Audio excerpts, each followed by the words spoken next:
right, a little Stones to get us going.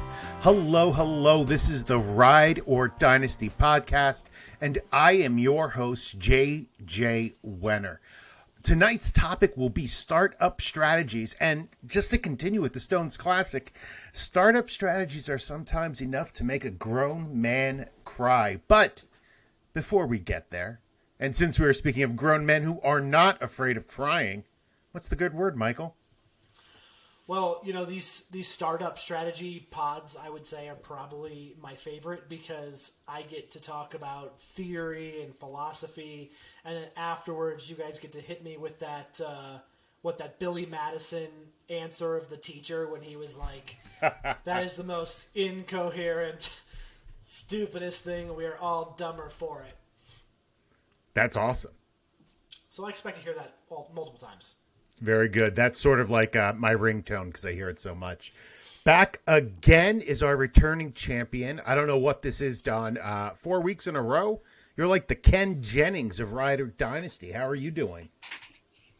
Doing wonderful, guys. Yeah, if this keeps up, we're going to need some entrance music for me here. Maybe some Bill Goldberg after the giant streak that he went on to start his career. So we'll see.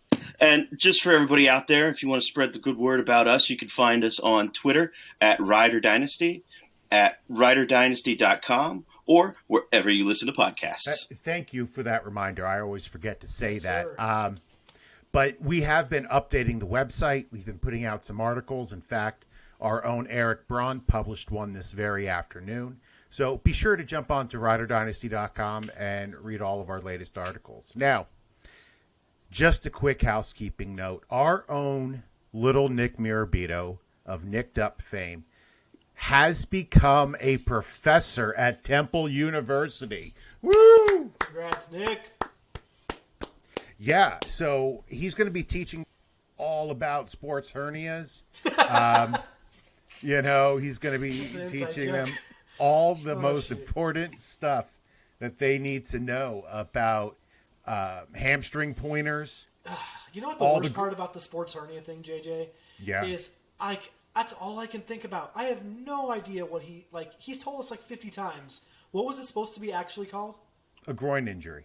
Yeah, okay. I'm calling it sports hernia. Sorry. Yeah, I know.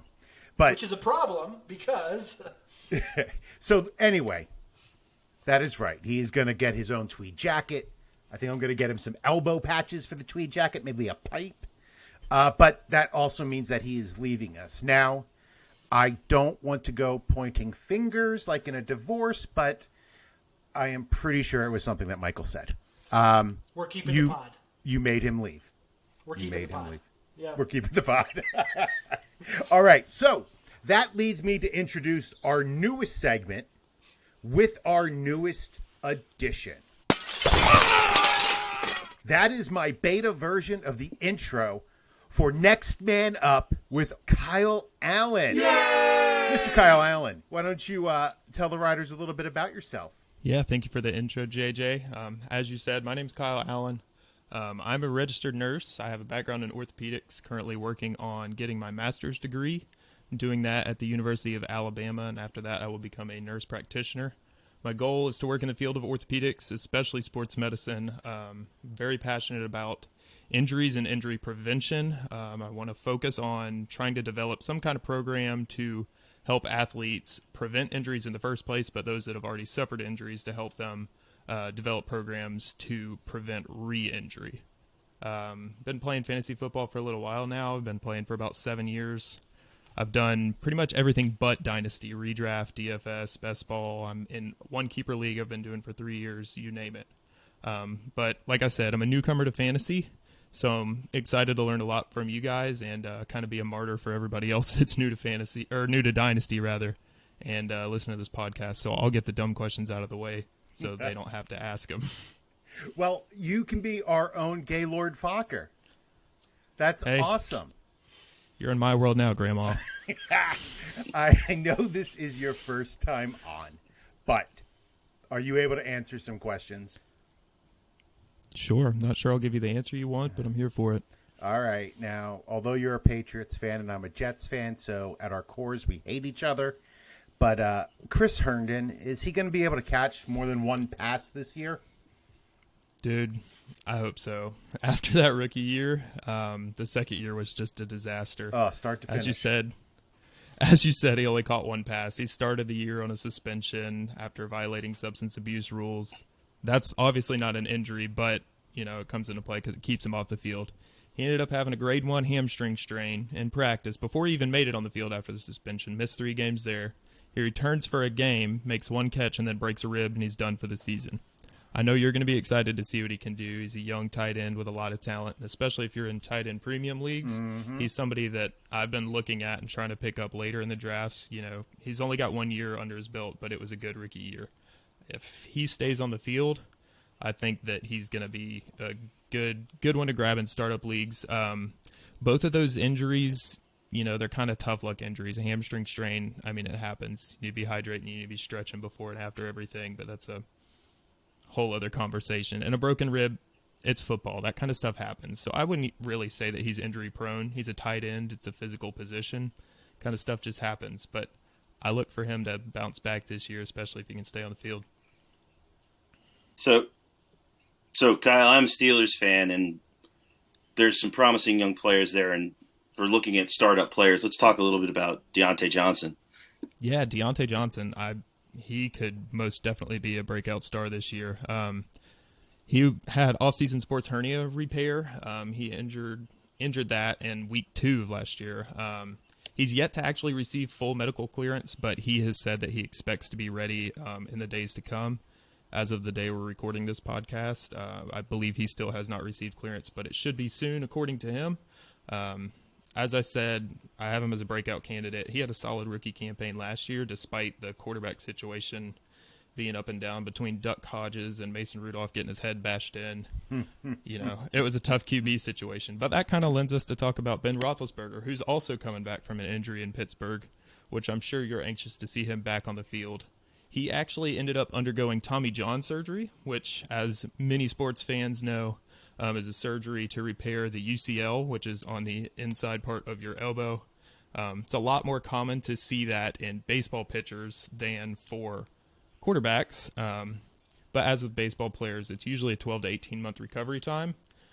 He suffered that injury in the fall of last year, so we're well short of the 12 months, but he's already throwing a ball. It was Mark Caboli of The Athletic. Sorry if I mispronounced your name, Mark. I know you're going to listen to this. According to him, he's been practicing at full speed, making crossbody throws, not having any reservations with throwing. So that's certainly a good sign for Steelers fans and for Deontay Johnson. Outstanding. Yeah, we have big hopes for them. Let me get just a little bit. I just acquired my first share probably about a couple weeks ago of Paris Campbell for a 3rd round pick, which wow. I thought was a steal, but I'm taking the chance. So did I make a good move by last year, in the 1st round? What are we looking at for him? What can I hope for Mr. Paris Campbell? Yeah, Paris Campbell's another young wide receiver that I like. Although he did suffer 4 separate injuries, which cost him to miss 7 games last year, he said this offseason he's back at 100%. He's got a new quarterback in Phillip Rivers who loves to throw to the slot. He's expected to be the starting slot receiver there. I know last year Zach Pascal benefited a lot from his injuries, and he was actually one of their more consistent receivers.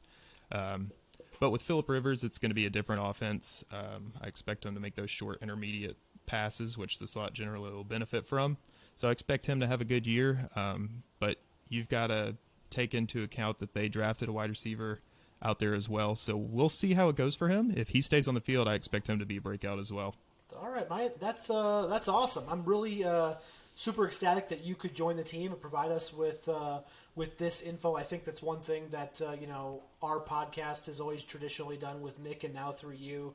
So I'm just excited to have you here, and I'd like to invite you to just hang around and join our conversation here about startup strategies. What do you say? Yeah, of course.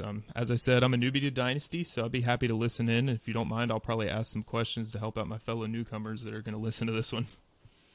All right, rock on. So for tonight's main topic, we are going to be discussing, as we said earlier to start, startup Dynasty strategies, focusing really on a Superflex PPR draft, since what we feel like it's the standard in Dynasty startups, and I think most of the community would echo that as well. Yeah, I agree, Michael. I was listening to a pod the other day, and they said that, one QB leagues are starting to fade off, and they're really having a hard time because those leagues want to convert to Superflex, and it's a tough process. But personally, if I am joining a startup, it has to be Superflex, IDP, PPR, tight end premium league. But we got rid of the IDP and tight end premium because we didn't want to get too far down in the weeds. So this is a Superflex PPR league, Dynasty startup. All right. So my question to you guys is draft position. How does that little bounce of the ball affect your strategy? Michael? It's interesting. I have done 4 startup drafts in the past 2 years, right? I've kind of carried some Dynasty leagues over, and it's starting to get, to be pretty heavy. But in all those 4 Dynasty leagues, I have either had, I've been 1 or 2, 7 or 8, or let's say I was in 11 as 1. So if I'm really in the first, the first pick, I'm taking that pick. I'm not trading it unless I get an absolute insane deal, which we've seen in our last startup draft. Some people did, not with the just the 1 pick, but I generally like kind of being in the middle, and I don't mind trading back to the middle or the back. But to fully answer your question, I think it can really start you off with automatically what direction you're going to go. It doesn't have to be a tailor-made direction, but it definitely does help because you have to factor in what really you think your first couple of rounds would be based on where you're at. So I think that as soon as you find out your order, you're already mentally thinking, okay, here's where I'm going to be. But then trading gets into it. So I'm not going to jump into that. But I think it does. I think it does affect your strategy right off the bat. Yeah, I have to agree with you. For me personally, I either want to pick early or late. Give me a shot at CMC or Saquon, Mahomes. I'm not a big Lamar Jackson guy. So one of those 3. But after that, it's a plateau. I have no issue taking Zeke or Michael Thomas. But for me, I'd rather wait to the end and get if it's a tight end premium, Kittle and Dak, maybe a Mixon and Dak. But I'd rather wait until the end. It's just a personal preference. Now, I know Eric can't be on the pod today, but he hates going at the end. He feels that you always have to reach at that point. But I disagree. What about you, Don? Yeah. To Eric's point about having to reach, when you're last or when you're first, by the time the thing snakes back around to you, you're definitely looking at it I have to wait now 24 picks before I get my next position group cluster. So you have to make your decisions. Personally, if I can go in the first 3, I'm very happy with that because I know I'm getting an absolute stud, probably best in position at a premium position. Or if I can't get those first 3, I'd be happier in the 7, 8 neighborhood because I know I can maximize what I'm going to get. I know I'm going to get 2 really good players. Yeah. Now, Michael, is there what is your preference? If you had to choose, which would you choose? I would definitely agree with Don. I think I would absolutely want the stud and just and wait or either trade into something else. I was never really the part of the trade back mafia up until our recent startup draft that we all did together. I think that reading about that kind of strategy too is really interesting and is very much the way to go. But if I had a preference, I want a stud in the first 3 picks, as Don mentioned. Not just because I want that stud to be on my team, but also partly is because I want that maximum value. Because people are different in these startups, right? In one league, I saw Patrick Mahomes go for 2 firsts and a throw-in, right? In another league, somebody drafted Patrick Mahomes and immediately traded just back in the first round and then picked up 3 firsts and a throw-in. So, like, I'm almost trying to gauge the people, and I think having the biggest Christmas present on Christmas Day to be able to look at one of your friends or league mates and say something to the effect of, hey, like, what are you buying it for? Do you want it? What are you looking at? And have them just throw darts at the wall, and that potential could win your league.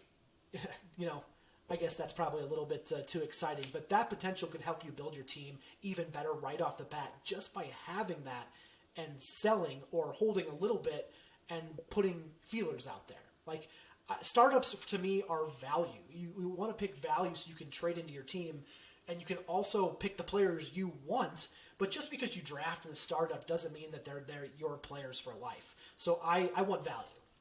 Right. Personally, I like 11, 12, or 1 or 2. And for me, it's as much about convenience as it is a strategy.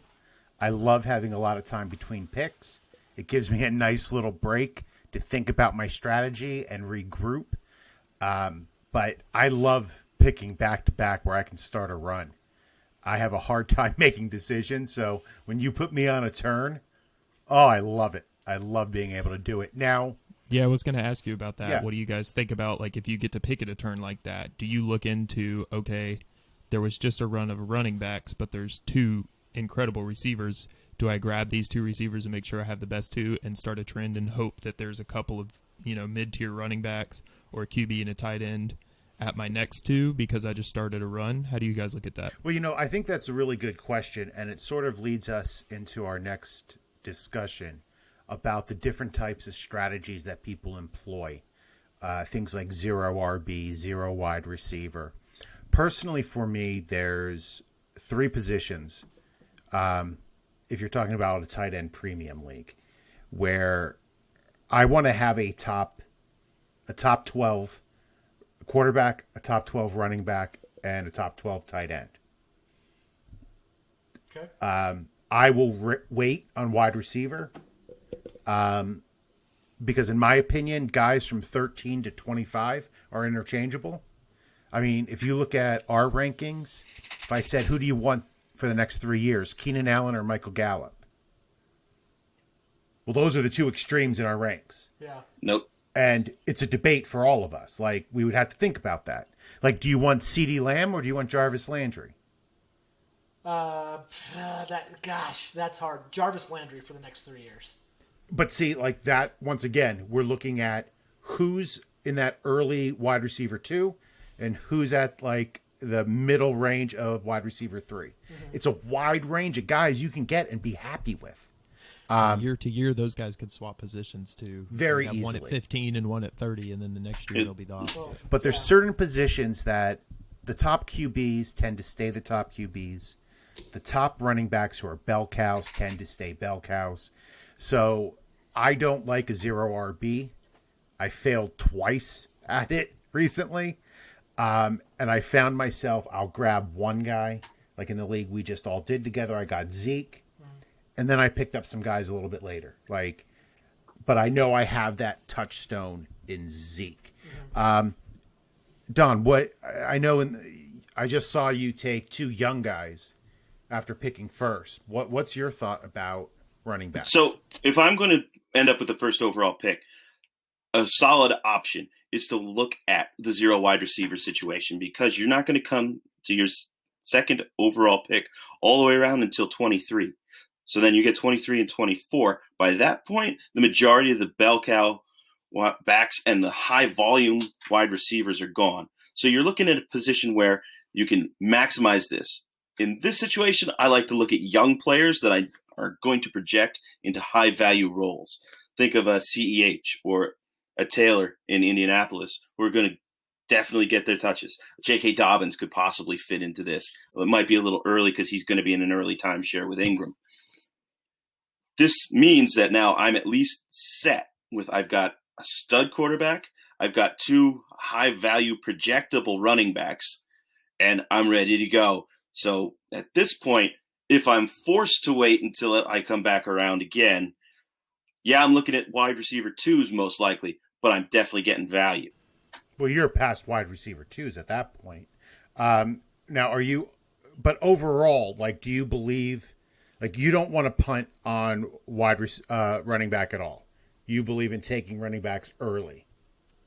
I absolutely believe in taking running backs early, unless you're presented with the top of the top, your Michael Thomases, your Hopkins. Then you could think. But otherwise, I want my running backs because it's so hard to get running backs that are going to put up the big numbers. Okay, Michael? I think I can kind of speak from experience in some ways. Like if I were to target, or I were to be in a position like at 5 where I'm looking at a Michael Thomas, I'm trading back because I feel like I can trade into Michael Thomas later since we're talking Superflex, I'm gobbling up quarterbacks, right? We can talk about that a whole bunch because I feel like quarterbacks are the high currency of a Superflex league. When we get into like, hey, I probably wouldn't do a 0 RB especially if I was in like 2, 3, or 4 to gobble up, as Don said, another one of those top running backs. But I don't mind, and I've gone 0 RB a couple of times. I kind of feel like in a dynasty that you can get late value. It might not be great, but you can still pick younger running backs. In this latest league, I'm not saying that these running backs are amazing, but like I waited until a 5th, 6th, 7th round to get Cam Akers and David Montgomery. So at least they're young and they're starters on their teams. Well, maybe not Akers yet, but we'll see. But I mean, if you think about it and look at it kind of as a point, like if you go back 3 years to where we were right now, and you look at some of the top PPR backs, I mean, LaShawn McCoy is in that list. DeMarco Murray's in that list. Mark Ingram is in that list too, and that's good. But even Jay Ajayi is a running back 1. So I feel like just the fall off with those when you're building your dynasty team. JJ will always tell you, and he's drilled it into my head, that you build your dynasty based on a 3-year period. And that's kind of how we do our rankings, right? But I personally, as it comes to 0 RB, I like to take those RBs early, but I understand that like RBs is a constant shuffle. So even if you're competing or you're mailing it in, I think that those top running backs are going to be in the very early part of your rookie draft, and you can keep replenishing. It might not be perfect. I'm not saying tank, but I think the running back turnover is a little bit more. Now, there are fantastic players. You see David Johnson still playing. You see Zeke performing at a high level. Le'Veon Bell, even though the switch teams and has to deal with Adam Gase on a regular basis here, maybe not considered a top running back, but he's still in the conversation of somebody that you can plug and play, hopefully as an RB1. So to kind of put a bow on it, I don't mind playing 0 RB, but I don't think that I would ever do 0 wide receiver because there's just a lot of value you can get in like the 2nd, 3rd, and 4th rounds if you're not trading, where you can have those steady wide receiver, whether it's young or just production, kind of going into it. I just don't think there's a benefit to 0 wide receiver. What do you think, JJ? Yeah, I'm all for 0 wide receiver.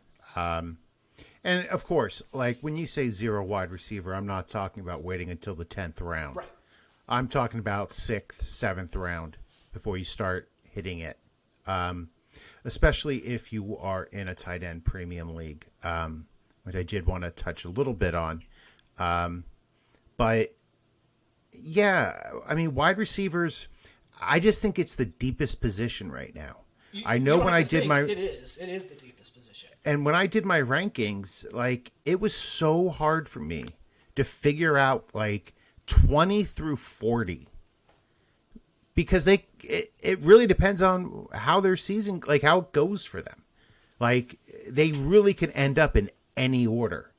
So I don't care about picking wide receivers late. I don't necessarily need, like, a Michael Thomas or a Hopkins or a Devontae Adams. I'm happy getting a Gallup, a Jarvis Landry, taking a rookie like Rager, I'm happy with that. See, I would not mind that in a best ball where your process is a little bit more relaxed, right? Is you can afford to have those guys on your bench. And I'm not advocating for a Hopkins or a Michael Thomas, but Right. I feel like, as I mentioned before, even though you have, when you're looking in the second, third, and fourth round, those guys are in your top 20, right? And you had mentioned going through 20 and 40. That's why I don't think I would ever go zero wide receiver, because it's too. I really want to grab one of those guys, 1 through 20, to at least have a foundation of my team, because we know, right? We know that wide receivers have a much longer shelf life than running backs. So, Right. I mean, we were talking about DeAndre Hopkins 5 years ago, and Michael Thomas has had 3 of the most prolific years of a wide receiver to start his career. Of course, there's going to be outliers, of course, but even in the second round, you can get an absolute stud for a long time. Yeah, I don't disagree with you there. I think best ball kind of irons everything out. I guess it's just whatever position you feel the most comfortable in waiting on, because you have to wait somewhere. And I think that's why people come up with different strategies, because you have to make a decision, right? You can't build a strong position group at every shot unless you make a trade, which brings me to talk about trades. Now, Real quick before we get into trades, I want to ask a quick question. So you guys are talking about building the core of your team. Obviously, a lot of that's coming around your wide receivers and your running backs. In Superflex, you're going to throw in quarterbacks into that. With tight end premium, how do you fold in where to pick a tight end into that? for me, I will take a top tight end at the end of the first, early second in a tight end premium league. Only because they're worth so much more. Like, if you get a Kittle, like, a Kittle is worth maybe 2 Irv Smiths. Oh, yeah. Right? Like, if we're talking about, Kittle like... has wide receiver 2 production without the extra points. Right. So with the 1.5 PPR, I mean, he's easily a wide receiver 1 production. So, and he's younger. I mean, I would also take a Kelsey right now because I think he has a couple years left. A Mark Andrews always is a good choice. But after that, I think, and I'm going to be putting out a thread on it as soon as I finish it. You have to know what to look for in tight ends who have not broken out yet. But there are some statistical benchmarks that they hit and where they're drafted. And I think you can find sleepers a lot more in the tight end position because it doesn't take a lot to be a top tight end.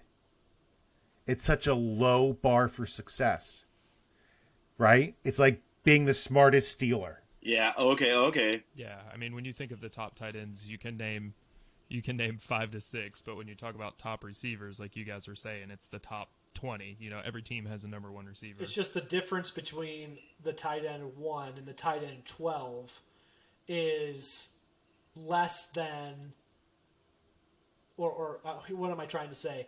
The difference between the tight end 1 and the tight end 12 is you can find other tight ends to 12. It's just less than the gap that it would be between wide receiver 1 and like wide receiver 12. Am I even making sense there? Like, do you know what I'm saying?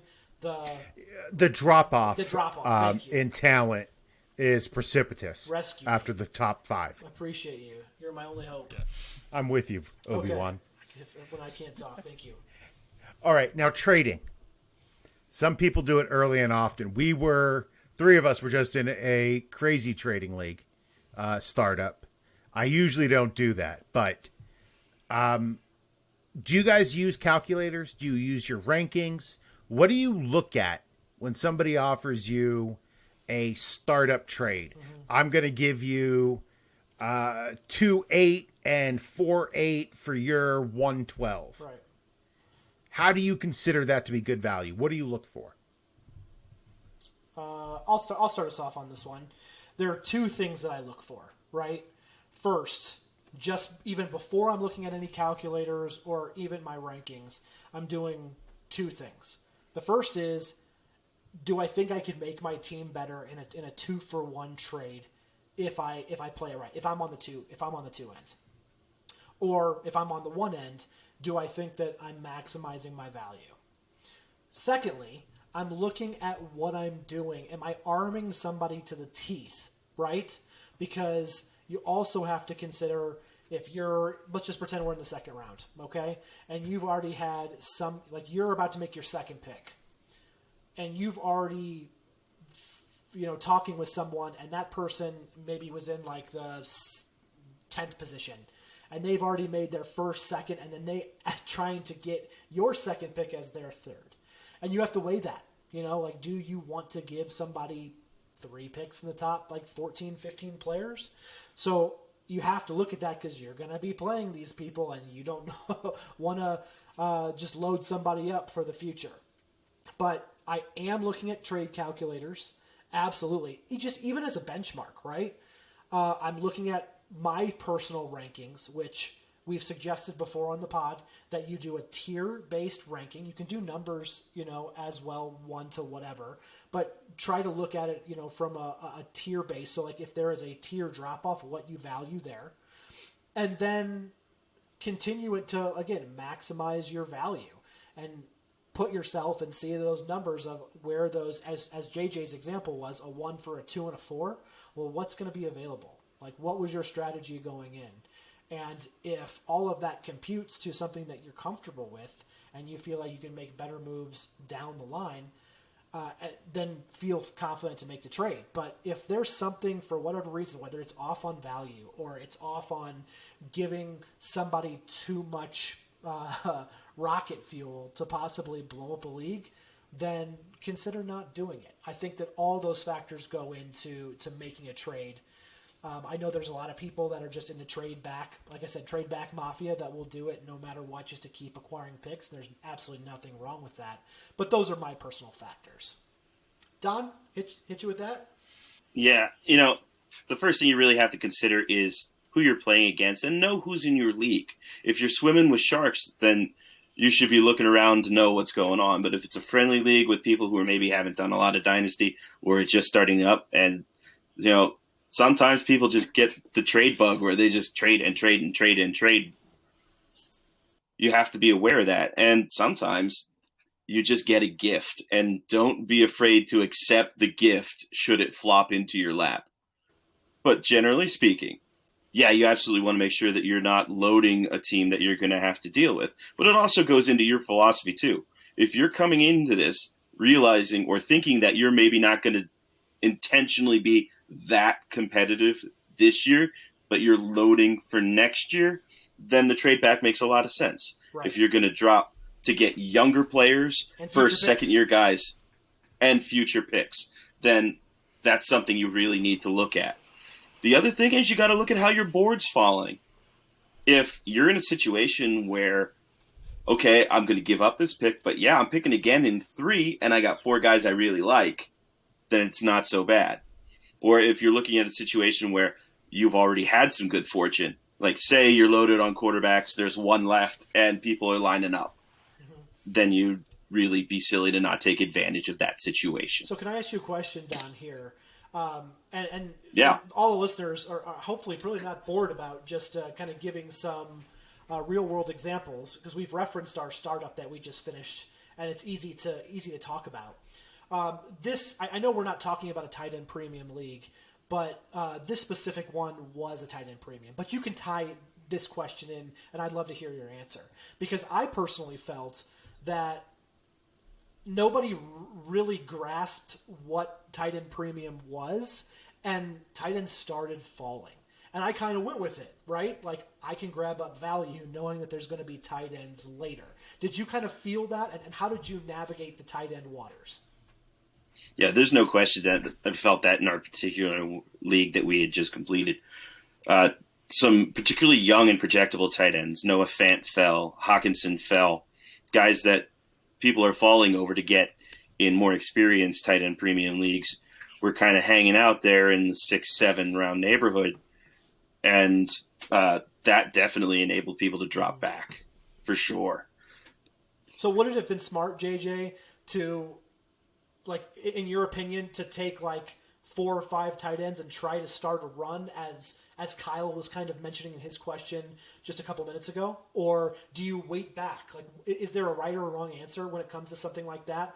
I mean, for any position, really, like even if it probably can't apply to wide receiver or running backs, but like maybe as a quarterback in a super flex league. Every draft is unique. In that draft that we did, and you're right, tight ends did start falling.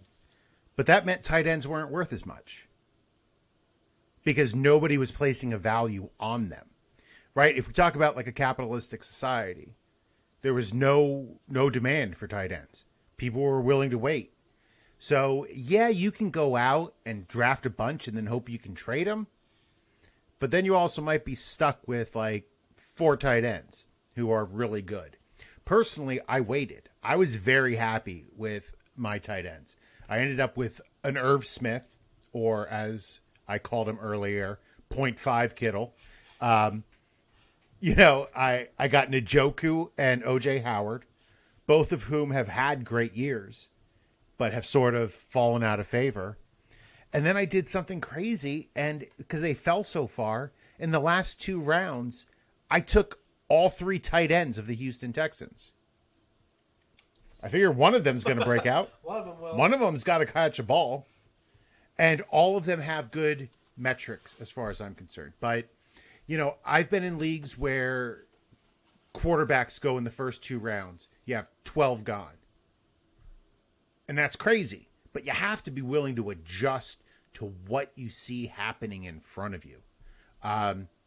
Like, if you're a big, I'm going to wait on QB until the 5th round, and 10 to 12 go in the first 2, you better fucking change what you're thinking, or you're not going to end up with a QB. Like, you're literally going to have, like, Nick Foles and Nick Mullins as your 2 QBs in a Superflex league. So you have to be able to, like... Super Bowl MVP Nick Foles. Sorry. I of course, that's what I meant to say. Yeah, I just think you have to be willing to go with the flow.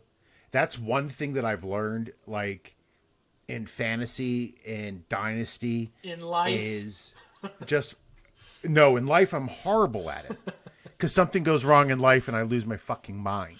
Like this week with all the, like, the protests and all the police stuff. Like, I've been, like, spiraling down because I can't let shit go. But you put me in a draft and my 3 targets get taken before I get to pick, I'm fine. Like, I'll figure this out. I can, like, morph and move on in my life. It's just in the real world. Marines I have some issues. Dynasty draft. But yeah, Adapt so and overcome. And I guess it comes down to, I guess I should mention IDP because I am the IDP guy. All right. Before I do that, though, if you are using a trade calculator, I would suggest, because I do, just to get an idea of where I'm at. Just so it's like a sanity check for me. I use 2. I weigh them against each other. But I always put in the player I will pick and not the pick itself. Because I think you get a better idea. Instead of saying 1-1, I put in Pat Mahomes. Right? Because it gives you a better idea of what you're about to do and if it's worth it than just throwing out random pick numbers. Does that make sense? Absolutely. You guys were talking to me about that startup that you did, and somebody was talking about, they just sent me a list of players for each team, and I think it was you, JJ, that said, well, you have to take into account the trades that were made and the picks that were acquired from trades, because somebody said that they had 2 rookie running backs as their starters, and they said that they had traded, their first or second round pick, and I said, well, who'd you get for the trade? Because it was like a 2, and they got a 3rd, a 4th, and a 7th or something. I was like, okay, so essentially you traded, Nick Chubb for Clyde Edwards-Helaire, your 3rd round pick, and your 7th. Like, who'd you get out of it? Because it's hard to make a comparison off of, here's 6 numbers. How do you value those? When you put names on it, especially for people that are new to the game, but they know the NFL, they know fantasy, or new to Dynasty, I guess I should say. I feel like that makes it a lot easier to kind of put a value on it outside of just a number. Yeah, especially if you mention that in that unfair posting that Michael did, where you had the judge that I have 2 additional first-round picks next year. So I have 3 firsts. Wasn't mentioned. That's the case. Your team's the there best. goes JJ, just the fun police. I am the fun police. Do you know They told I me it was a wrote Dynasty about me league. being the fun police in one of my first articles at Dynasty ER? I am not surprised. Yeah, I said I am the fun police. I'm a horrible Hey, person. but before you get into IDP, I'd love to get in. Can we skip maybe to the idea of Do it. contending versus, like planning for next year? Because you just kind of said that, and since we're still really kind of in the frame of the organization of Superflex and a PPR league, I'd kind of love to hear from both of you, and I can share my thoughts on is how do you guys determine walking into a league and realizing that you're going to boot or you're going to go all in the first year in a dynasty startup, or do you start to realize that as you start drafting? For me, it really depends upon the setup. In one league this year, I made the decision to punt the first year. And it was only because, for me, the rookie draft slot, we were having a second rookie draft, separate rookie draft. But you could pick your draft slot for that. And I was picking 12, which I love. So I decided to take that pick. I decided to take the second rookie pick. Mm-hmm. And my plan was in that league is that I was going to go with Jonathan Taylor and be happy with my life. I ended up doing something completely different, but whatever. So for me, I look at my draft. One of the first things I do is see who falls to me in that first round and whether or not I'm going to build for next year or not. Okay. Don, what you got? It's the same deal. You really kind of go in with an idea. I went into our most recent thinking that my first year might be a little tough because I wanted to focus on players that were projectable for the next 2 to 4 to really get myself a good cluster. But I also wanted my other objective, if you will, was to come out of here not having to think about the quarterback position for 10 years. And that was something I wanted done and over. So when you kind of set that objective to secure the players necessary, you're almost putting yourself in a position where you may not get some of that premier talent to really make you competitive year one. But again, it's watch the board. If somebody throws you a cupcake trade, everything can change in a heartbeat. Somebody falls in love with a player that you happen to have, then capitalize. Now, Michael, before you answer this question, because I want to know what you have to say. There's one of the guys we always talk about on here, the fantasy football engineer. He talks about it as a portfolio in a startup draft, and that you can buy a couple aggressive stocks, a couple young players, but then you have to get the old like Disney stock, right? Mm-hmm. You got to get some of the old reliables, and that's sort of how he likes to look at his team as a portfolio, like a stock portfolio. It's equally balanced. And then depending on what you want to do that year, you can switch that balance. What do you look for? At listening to you guys talk, I think that there are all fantastic philosophies of drafting.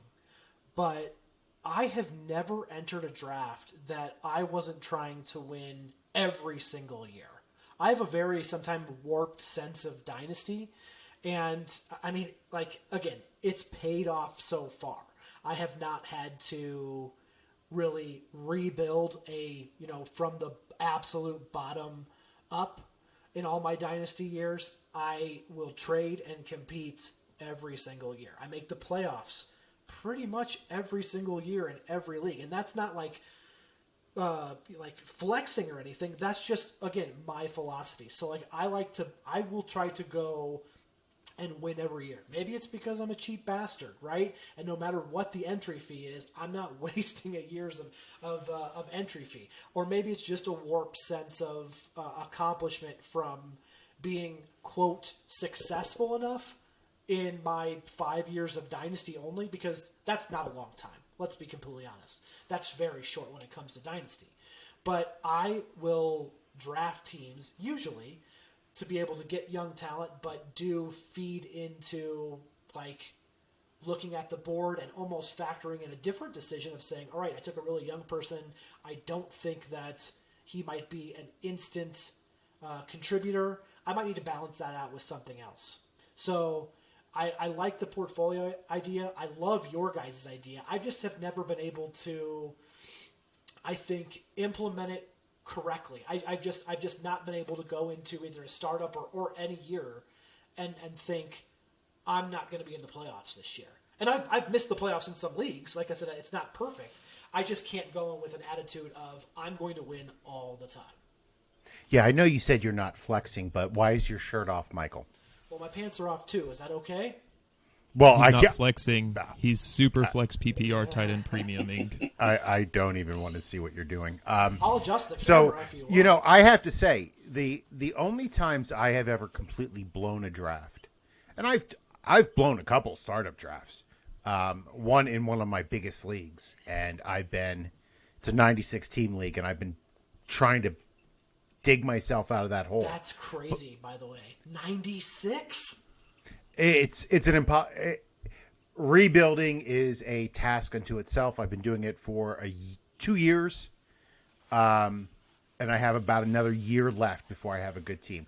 But I think I'm on my way. But anyway, the only times I've really messed up a draft is when I went with a win now attitude and not a balanced attitude. Where I drafted guys like Larry Fitzgerald. It was like Frank Gore. Like guys like that who I knew would give me production right now. Tom Brady. And then all of a sudden, like, I wanted to pivot and start moving to, you know, adding some younger guys, and nobody wanted them. So you get stuck in a position where all of a sudden you have these aging assets. So I think after a few of those experiences, like, I agree with you. My goal is to win every year. In this league that we are talking about, the Tier 5 league that we were all in, after my first pick, I was like, oh, I'm going to punt. Like, I didn't like where I was. My mindset wasn't right. I said, I'm going to punt. And then, like, in the third round, I was like, you know what? Fuck punting. Like, I actually like what I have. And then I made a couple trades where I got those 2 first-round picks next year, and I liked the players I was getting. But yeah, you said it best, Michael. I pay money every year to be in the league. You're damn well sure I want to try to win. Mm-hmm. Because if you win a league once, well, that pays your dues for a couple of years. Absolutely. Like, I mean, I'm in it for fun, but shit, I like winning money. You know what I mean? Like Daddy likes whiskey, and when I can win a couple grand off of my fantasy football leagues, Daddy drinks better whiskey. And I will freely admit that I fall into the trap of hope springs eternal, where it's like, well, this shiny new thing coming down the pipeline. When, okay, I'll pass on a 28-year-old player if I can have this shiny new second-year player who has good potential metrics. But good potential means it could work, or it could go poof and you have nothing. But you're also an NFL guy more than you are a dynasty football guy. That's true. Like, you know the game inside and out. But sometimes that doesn't fucking make a difference when you're talking about fantasy There's football. No question. Like, you know, sometimes you have all this extra knowledge about how offensive linemen set their feet, but it doesn't matter if you pick the wrong running back, right? Like, but yeah, it's all a learning process. And that's, like, I would say to you, Kyle, as being new to Dynasty, when you want to practice and get ready for a startup, you're doing it right by doing mock drafts. when I would prepare for my redraft leagues, I would do a minimum of 100 mock drafts. I would do it from all different positions. I would do it with all different skill levels. And I would do it with all different strategies to see what my outcome was at the end of each. So I would do like 10 zero RB approaches and see what my team looked like each time. And if that's something I wanted. Right. And it's how I ended up in Dynasty, because I was just cleaning house in redraft leagues. You know, but the more practice you get doing it, that's why, like, I like starting $20 leagues, because it's cheap. It's not going to break your bank. You know, And you put, I'm in a cup. And you put so much effort into it, no matter really what the buy-in is. But I know guys who spend like thousands of dollars on fantasy leagues. Like my biggest league, I think, is like $150. Same. Like, that's my biggest league. I'm in a couple 50s. Actually, I'm in a couple hundreds too now. But don't tell anyone. Roller, yeah. But like, I love $20 leagues because that's where you hone your craft. That's where you figure out what's going on, and you have to be with the right people. And I think that's what we found in our last draft is we had a bunch of newbies who I actually took under my wing and told them who I would take, and then they take them, and then I couldn't take them because I can't lie like a fucking moron. You're too nice. I'm too nice, but Your whatever. mouth tonight too, by the way. Jeez. I know. I'm What sorry. do these words mean? I'm sorry, Kyle. Am No, I so offending JJ, you? Because you're like No, you're good. you're a genteel Southerner, and I'm like a Sir, dirty I Yankee. declare. I just always think, you're good. I just always get excited. There's just some poor little girl in the back seat. One of our writers is driving down the road, and you're just exposing this little girl to all sorts of new words. Her dad just wants to listen to a fantasy football podcast going down the road. Right. I hope that's his daughter, Yeah. and that he's Why not did just driving you- down the why did road you even with need a to random go girl in the there? back seat. Why did you? That was implied. Anyways, get to IDP. Get back on. Oh Hey, my before God. you get to IDP, I do have a question real quick. Sorry. All right, so I like that you were talking about, you know, you did a lot of redraft leagues and you do a lot of mocks for that. So in a redraft league, it's pretty straightforward. You know, you go for the best players available at each position. But with Dynasty, and I know you guys talked about balancing the portfolio and everything, just in a vacuum, say you're at the turn of the third or fourth round, somehow Julio Jones has fallen that far, or you can go DK Metcalf. You've got your quarterback, you've got two running backs. Out of those two, how would you rationalize? Do I want Julio Jones, who's going to get me, 1,400 yards and 7 to 10 touchdowns for 2 more years, or do I want like DK Metcalf, who's bound and determined to be one of the best wide receivers for years to come? How do you kind of choose between those Might two? get three different answers here. We'll see. Yeah, that's fine. That's why I asked. It's a tough decision. Yeah. Especially when you have a proven. I mean, okay, well, let's just use Larry Fitzgerald as an example. No, use People Julio said Jones Larry- as an example. I went with Julio there Yeah. because he's Okay. Top of the top, So Larry great performer, Fitz- but he's Larry 31 Fitzgerald years was Julio old, Jones and he before has Julio some Jones. injury question. You're right. Yeah, for sure. So Julio Jones is going to have 3 to 4 more years left. People are writing him off because he's older, but he's showed no signs of slowing down. If you have a chance to snag him late, even in the third or fourth round, you snag Julio Jones. I mean, that's a guaranteed, because he has Matt Ryan. They still have Ridley, but Ridley is not really eating into his production. They got rid of Hooper. He will this year. I mean, yeah, but even if he eats into his, and he gets 120 targets? I mean, you're talking about Matt Ryan's safety blanket. Nothing's going to make Matt Ryan turn away from Julio Jones unless Julio Jones failing. But Julio Jones is going to have to fail to make that happen. And Julio Jones is too much Julio Jones to let that go on. Right? So you'd rather have that guaranteed top tier receiver he has 3 years left on his contract with an option for a fourth for 3 years, than the younger guy who has upside but hasn't quite put out those numbers yet. It depends on on my roster. and rankings, because you have like I said, when you compare those two type of players, first you have to sit there and look and you say, do I have in a dynasty setting, do I have DK Metcalf and do I have Julio Jones in like the same tier? Which I looked at my redraft rankings for that. Not. So those are obviously not the same as Dynasty. Like I have Julio Jones at like 5 or 6, and I have DK around 20. Yeah, like even in Dynasty, like as Don was saying, and Don, I've been loving your opinions this pod. Like you have to look at it, and I know that you said DK Metcalf, but you could substitute. Like I know with AJ Brown, everyone is just absolutely in love with AJ Brown this year.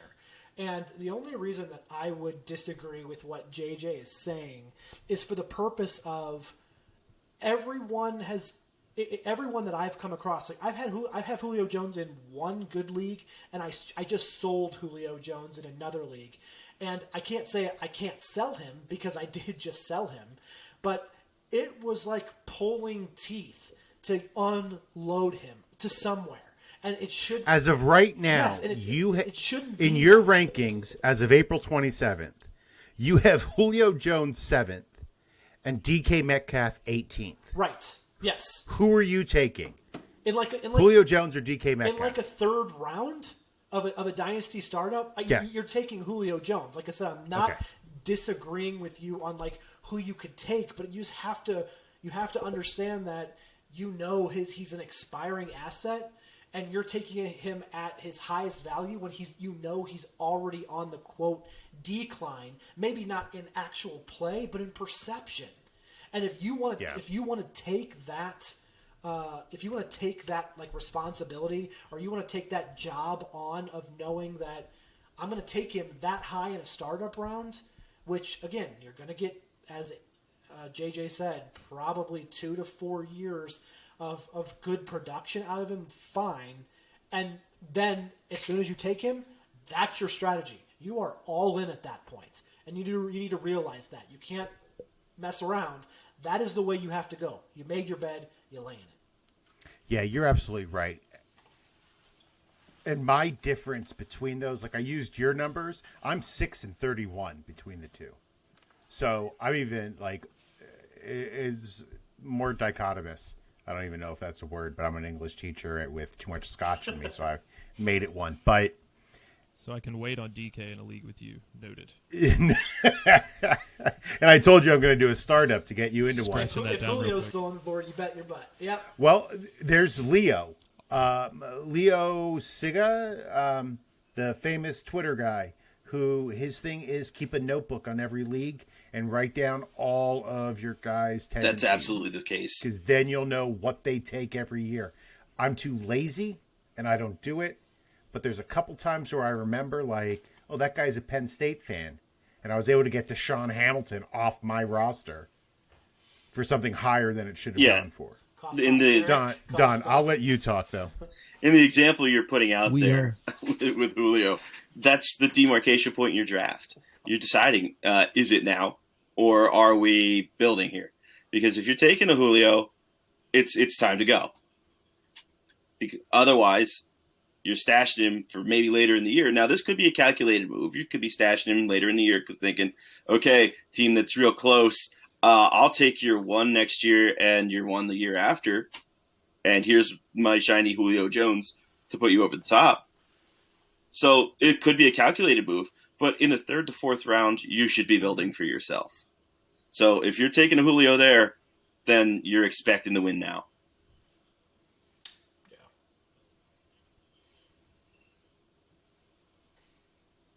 Last thing on that, how much do you look at something like that and consider the offense they're in and their quarterback? Both of those obviously have great quarterbacks and they're in good offenses that work for them. But like Matt Ryan's 35, Russell Wilson's 31 or 32. You know, DK's probably going to be around longer than Russell, whereas Matt Ryan will probably be there the rest of Julio's career, so that's not a factor. But do you worry, okay, I'm going to take DK here and go with the youth, and I know he'll produce in the future, but I don't know what his quarterback situation is going to be in 4 years. Never worry. Never, in my opinion. You draft based on facts and you deal with it afterward. Because you can't. Who could have predicted Antonio Brown, the saga of last year? Everyone was so high on Antonio Brown being in a new offense and being excited about that, and even if they weren't high on it, that they were cautiously optimistic that he was still an elite wide receiver. You can't predict that. You draft for now, in my opinion, and you let the chips fall where they may. You're going to get lots of trades. Nobody knew that Hopkins was going to Arizona, 5 months ago? Like, it just was not in anyone's frame of reference. And it happened. And, he gets paired with Kyler, which is fantastic, and you like his prospects, but you cannot plan for that, so you don't.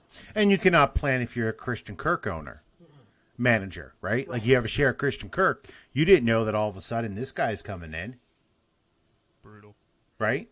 Like, you don't know, like, hey, Philip Lindsay has been outperforming what he's supposed to do for the first 3 years. Now they're going to sign Melvin Gordon. What? Melvin Gordon? Where did he come into this? Yeah.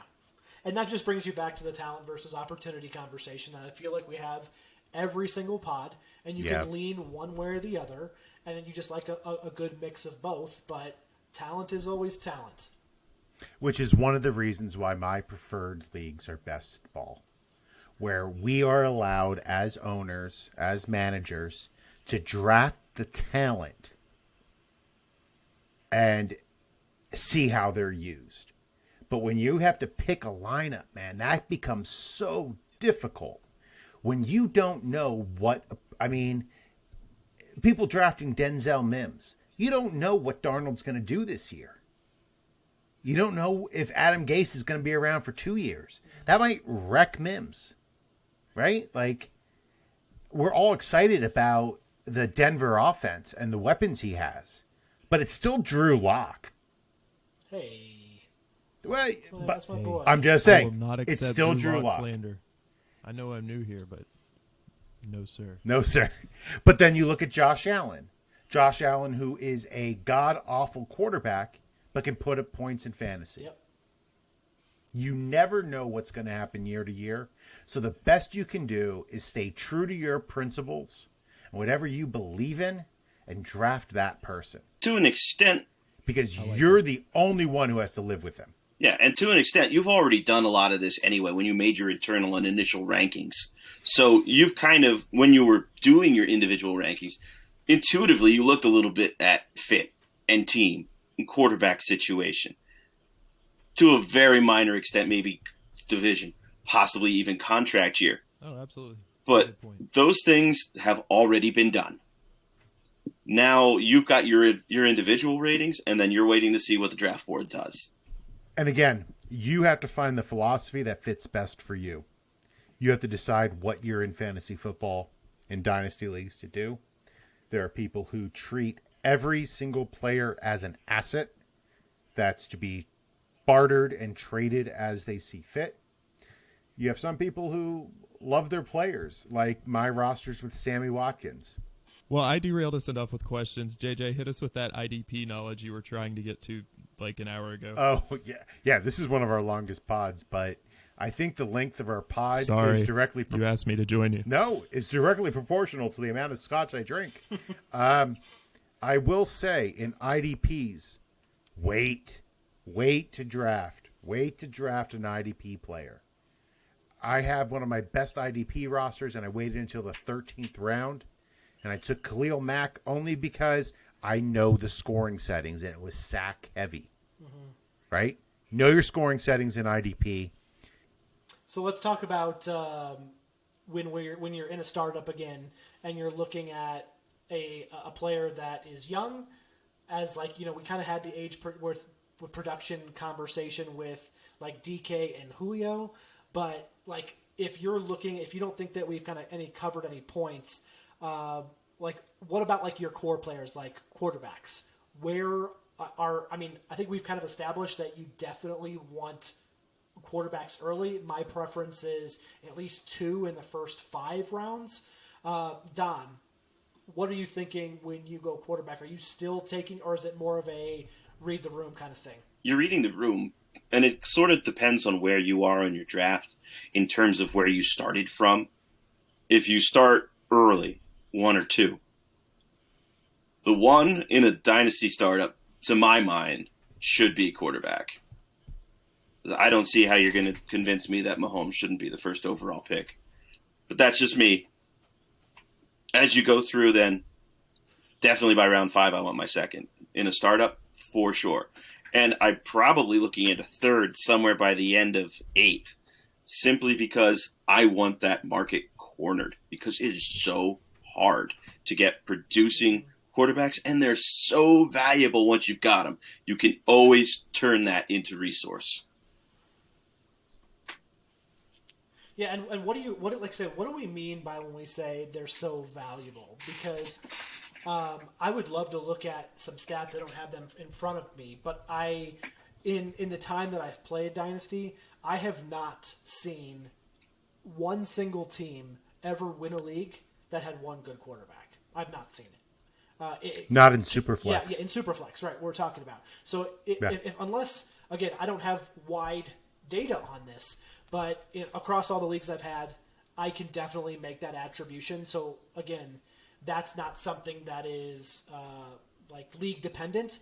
That's almost anywhere I've been. So I don't know if you guys can you kind of corroborate on that story? Have you ever seen a team win a championship with one quarterback? No. Yeah. No, not in a Superflex league. You need 3 starters. You need to leave the draft with 3 starters.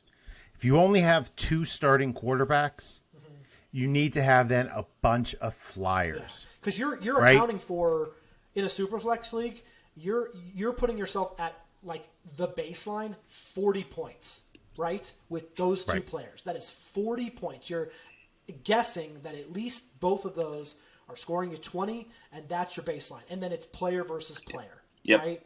And if you cannot get to that first step of 40, you are in trouble.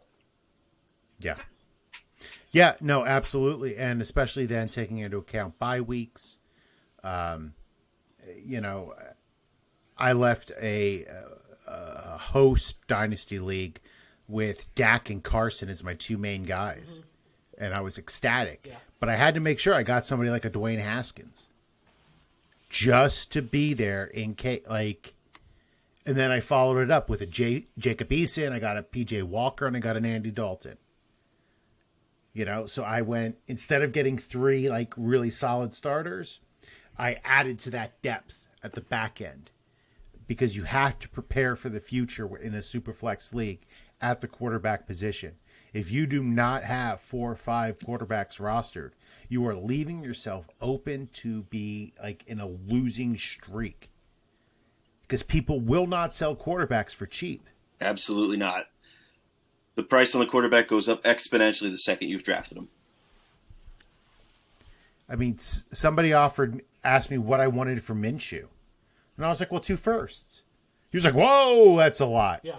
I'm like, buy a starter for less. Yeah, I absolutely actually asked you this question on a pod last year.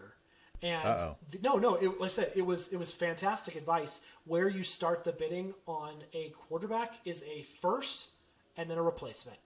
And it doesn't matter who that is. Like, even if you're selling Drew Brees at this moment, it's a first and a replacement. But wait, he's young, but he's a quarterback.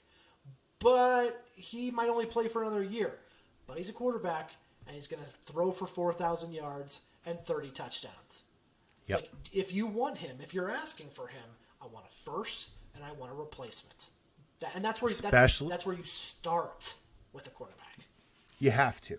You have to set your price high and then come down from there. Because if you don't start there, you're going to end up selling him for a 3rd round pick. And then you're going to feel bad in the morning. I hope you don't. I hope you don't either. I don't want you to feel bad in the morning. Like Natalie Imbruglia, lying bleeding naked on the floor. You don't want that. That is such a deep reference. Is it? I am really impressed. Thank you. Because I know you watched. I know you spent a lot of time watching MTV and watching that music video back in the day, just singing to that Australian siren, just kicking back. Shockingly, I was working in a music store in Chicago, so it was just playing in the background. You John Cusack? I was an uncool John Cusack. I worked with a manager who was John Cusack and knew all the great music, and I so wanted to be him because he was cool. I did not know that about you, but I feel better because of it.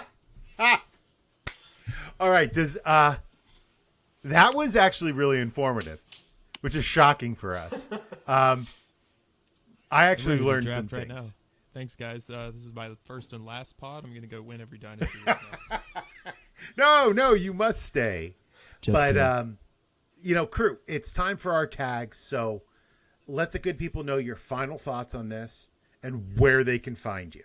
Michael, go ahead. I am on Twitter at Michael S. Kloss, and the only thing that I have left to tag is Black Lives Matter. Preach, brother, preach. Kyle, where are you? You can find me on Twitter at KAllen_4, KALLEN_4. Thanks for having me on, guys. I appreciate it. I'm looking forward to many more. Oh, man, you were awesome. Thank you for joining in. Don, where can the people find you? You can find me right here at the Rider Dynasty because I stay away from the Twitter. I choose sanity and not to see all that stuff on the daily. So you can find me here with Rider Dynasty. All right, brother. My personal final thoughts, have fun playing Dynasty. It's all about fun. It's about drafting players you love and keeping them on your team. If you win some money, great. If you don't, as long as you're loving what you're doing, it's worth it. I can be found at JJ Wenner. We're going to put out a new advisory committee pod as soon as everybody gets a microphone. It's going to be an interesting new wrinkle to the Ride or Dynasty Network podcast family. But yeah, just to back up what Michael says, Black Lives Matter, man. Support your brothers out there. You gotta. But check out the website for our latest articles. Thank you for tuning in. Give us a like and a subscribe. Leave us a review. I promise to read them all on air, even if you say something mean about Don. But from all of us, Especially. So, I'm just kidding. especially I like it. if you say something mean about Don, I'm gonna frame it and hang it in his house. We're gonna be really upset for like a couple of minutes, and then We're gonna act upset. have a good time. Michael, are you really gonna be upset? Yes, I would be. I like Don. I like Don too, but it would be funny. Oh, guys, if I had feelings, they'd be hurt. Too bad you're an automaton like the rest of us. But from all of us to all of you, good night and boat drinks, my friends. Boat drinks.